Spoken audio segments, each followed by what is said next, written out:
been drinking and singing and singing and drinking for a long, long time. Hi, I'm Acapella Pete, the singing sommelier. You know I've been drinking, you know I've been singing for a long, long time. What's better than a song in your heart? And I have wine in my glass now. What to do, what to do, what to do. Basic wine tasting tips. UC Davis, the University of California, Davis, came out with a wine aroma wheel years ago. It lists every wine, well, mostly every wine available in California. The red's on one side, the white's on the other, with adjoining flavors. You know, in red wine, you're going to get deep cherry and berry. In white wine, you're going to get more of the citrus stone fruit like peaches, pears, and apple.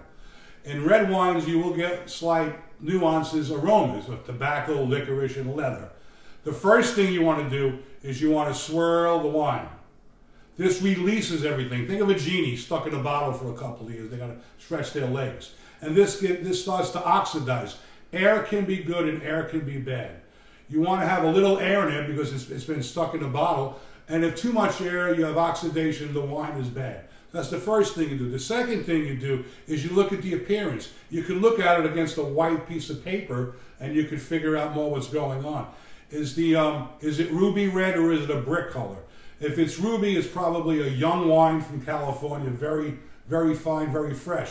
If it's brick colored, it could be one of two things. It could be either an old world Bordeaux or Burgundy because they age with that brick color, or if it's a newer wine, a wine that has some oxidation and is bad.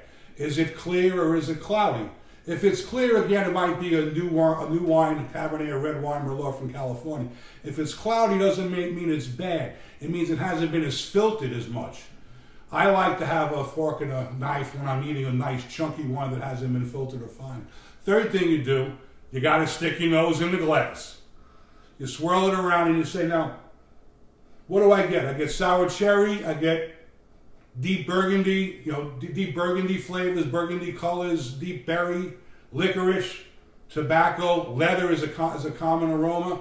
Then notice how the wine clings to the inside of the glass. They're not legs. That's the alcohol content. The more it clings, the more alcohol is in the wine. And you can even look sometimes and see a clear ring around the top of the wine. And that is another way of judging how much alcohol. It's usually like 12, 13%. We always use the anatomy to compare wine, like nose, body, legs. If it has a lot of alcohol, it's a big-ass wine. I brought in a bottle today. I'm looking forward to drinking it. This is a Malbec. This is from the Mendoza region of Argentina. This is Gascon. You're going to see this one around mostly any bottle shop that sells wine. This is the popular one. The Malbec grape is one of the 5 grapes from Bordeaux. Cabernet Sauvignon, Cabernet Franc, Malbec, Merlot, and Petit Verdot. They all do something different when you're making a Bordeaux wine. My song today, it's a German song, and I don't have any German wines right now, but it's called Der Sommerwind. It's written in German in 1965. Heinz Meyer and Hans Bradtke originally wrote it. Johnny Mercer heard it in 1966, and he rewrote it for Frank Sinatra. The summer wind came blowing in from across the sea. It lingered there to touch your hair and walk with me. All summer long, we sang a song, and then we strolled that golden sand. 2 sweethearts and the summer wind, like painted kites, those days and nights, they went flying by.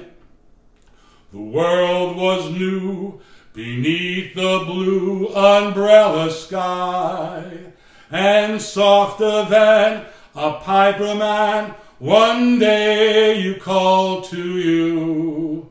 I lost you to the summer wind. Now the autumn winds and the winter winds, they have come and gone. Still the days Oh, those lonely days, they go on and on. Guess who sighs his lullabies through nights that never end? My fickle friend, ooh, the summer wind, der summer wind, oh, the summer wind. Great song by Frank Sinatra, probably one of my 1, 2, or 3 top favorite songs. Next show, we're going to do What Gives Wine Color and Sweetness. Acapella Pete, the singing sommelier, with your wine tip.